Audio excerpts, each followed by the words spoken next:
All right. Hello, everybody.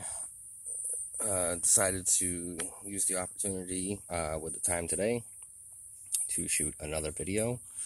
We are shifting gears on this one. This video is going to be about another clicker slash slider haptic style fidget, but it is not magnetic. There are no magnets, and this has a pretty unique design. I haven't seen anything else yet like it. I've seen a couple of similar things, but not exactly like this. I believe this is an all original design. This is the FINETIC EDC Tide Pool. This one is in stainless steel. I actually got some specs on this one. Well, kinda, sorta. It weighs in at 62 grams, the stainless steel, which was actually heavier than I thought it was going to be by the pictures. I thought the parts were much thinner than they actually are. This has actually got some decent weight. I guarantee you brass or copper would just be just a phenomenal, good, heavier weight fidget. But the stainless steel at 62 grams is good enough for me. It's still got some heft to it. So let's see. Wow, the mosquitoes are bad out today. It is smaller than a standard American Silver Eagle. I didn't get a measurement on it, so I just figured I would toss this coin, which I've been carrying in my pocket, in here for a size reference. Those of you that are familiar with silver bullion coins, Silver Eagle, that's about how it stacks up in size. These weigh 31 grams, give or take, a point or two, and this is almost exactly the weight of two of these. So anyways, let's move on to this. So this is what I believe to be an all-original design. It is the second take. I was around when Joshua Young, the owner and operator over at FINETIC EDC, and also the owner and operator at Spinetics,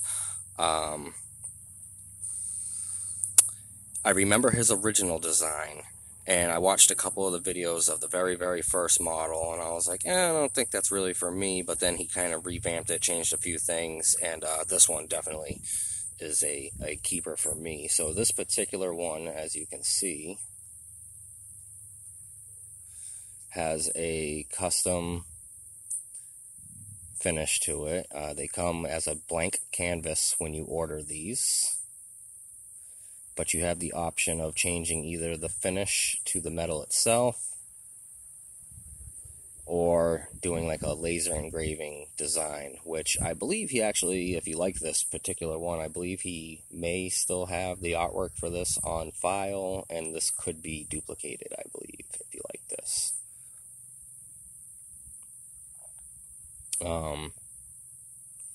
Let's move on to this. So there are a couple of videos that I'm aware of that are on YouTube that are highlighting on how this breaks down both functions of it. I know Benko did one, Average Singaporean. He did one which was a breakdown of the acrylic, full breakdown and review, and Joshua Young, I think himself, did a breakdown just to show how to clean and do any mods that you want, remove the bearing, put a different one in, whatever. So I'm not going to go through the breakdown. I have broken this down a few times. As you can see, there's a little bit of wear on there. I've broken this down a few times. I've jumped back and forth between the haptic and the spinner version of it, the coin spinner. Spins fine. I like it. You can do rapid spin rotations, kind of like a spinny worry coin, worry stone. Not really my thing, though. I have it set now to click, and I honestly think this is the way I prefer this, although it is nice that I can take the bearings out, the balls out, and the springs, toss them in a little Ziploc bag, and use it as a spin coin. I like that it has the dual function to it. But honestly, the click is what I like. I like big, long, sweeping clicks like this where you get 2 or 3 in on that rotation.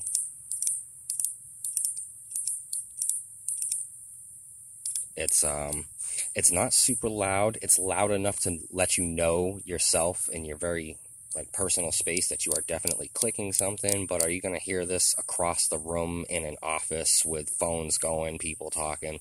I highly doubt it. It's not that loud. It's not like some of the magnet clickers out there that are very snappy, extremely loud. Definitely not office friendly depending on the office. So yeah, Mr. Young came up with this design. I got to give him a mad shout out on the time that he took to get all of these measurements and tolerances right, find the right size springs that rose up the right height, the ball bearings that he needed, the perfect size that would seat and not push in, and at the same time not pop off of the spring. I've used this quite a bit over the past couple weeks. I've had no issues. No issues whatsoever. It just keeps on going, and there's nothing rattling in there. Nothing has come free. Everything's secured in place perfectly, which is, I mean, that's phenomenal. It shows that he definitely took the time to experiment and make sure that all the ingredients in this worked perfectly together. I like that the center nut passing through and locking it down rotates with the upper part, so you don't have to worry. I haven't had this unscrew itself on me. No matter how many times I've rotated this around, it keeps the rotation between the two halves. That in the design itself, very smart. What else here? The bearing housing is on this side, I believe, and that locks in, so any friction of this rotating and possibly contacting with the bearing housing, well, you don't have to worry, because that's also in the clockwise manner that would keep constant tension on keeping it tight. I've had no problems with this. Bearings housed in there very good, and I'm not even concerned if it gets dirty or if any dust or lint somehow works its way magically into this little itty-bitty tiny groove. If it does, I prefer using this as a haptic, so I just need the bearing to rotate. I don't need a 5-minute spin time or, so on and so forth. Spin time, speaking of which, I did not actually take a spin time on this. I know it could probably hit 20-30 seconds, possibly more, because I was spinning it and letting it spin for at least 15-20 seconds and putting a manual stop to it and then spinning it again.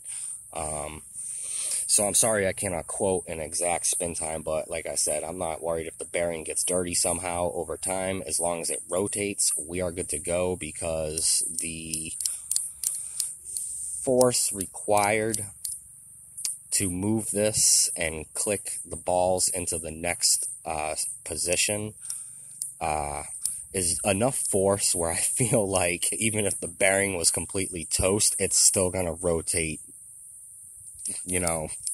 smoothly enough to operate this. So the fact that he used a bearing in this is actually very, very smart, because he doesn't have the metal on metal pull through a receiving hole, so he doesn't have wear going on there, and a bearing does allow constant, always smooth rotation of this. Even a dirty bearing would be smooth rotation of this. So also keeps the screws, I believe, because of that smooth rotation, again, from working themselves out, either the bearing housing or the reverse. Now, I know I'm just rambling on. There's not a whole lot to go over with this. It's just kind of my thoughts on it, some specs, a couple of things. Shout outs to Josh for the brilliant design. I absolutely love this. This is in my pocket every day. As a matter of fact, this is the pouch I carry it in. This is in my pocket. That's been in my pocket.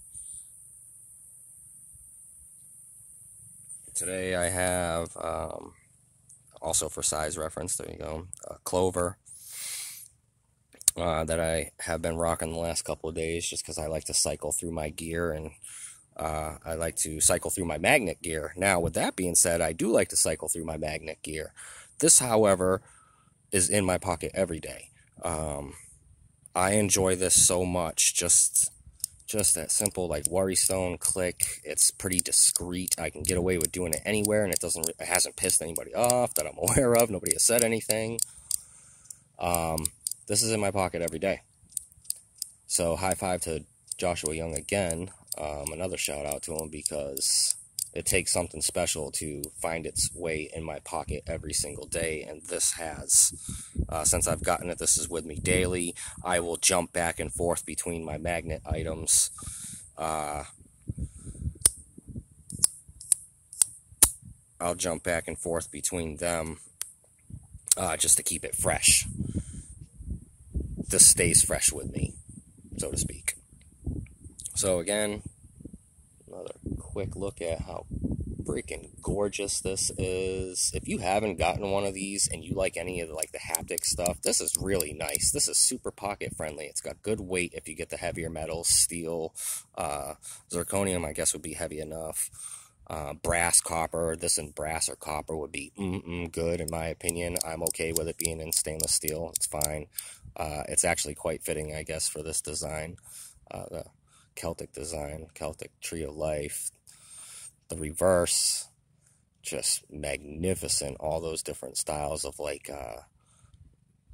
knots or roping, whatever. The twine work there is just man, that's incredible. I like that he packed in so many. So anyways, you might have gotten bored with this video. It's not as peppy as some of my others. Again, there's not a lot to show with this. Just me talking about it and using it, so you can see it does have incredibly smooth function. It can be quiet. It can be louder if you want. Multiple clicks. Don't have to worry about anything flying off anywhere. A great thing about this that I will mention real quick before I end the video is that because it is springs, ball bearings, and it's screwed together, two halves screwed together, you don't have to worry about a magnet falling out or being replaced or re-glued or anything like that. I haven't experienced that personally with any of my magnet gear, but I have seen a couple of posts where a few magnets have popped out of different items. You don't have to worry about that with this. This is just going to keep on ticking. Maintenance is super simple. If you want to remove anything, unscrew it, remove it, throw it in a Ziploc bag. You want to change a bearing out, which I don't ever see really needing to do, but simple to do. The only thing I will mention, not the only thing because I just said the only thing, but another thing I will mention real quick, if you disassemble this, do it in a plate or some type of dish or some type of shoebox lid, because if you're doing it for the first time and you don't pay attention to what you're doing and you didn't watch a video on somebody doing it, those balls will want to go rolling as soon as it comes apart, and you want them to be, isolated to a certain area, not just hit the table and go flying and rolling, and now you're chasing down this little itty-bitty ball bearing. Yeah. So anyways, FINETIC EDC, again, owned by Joshua Young.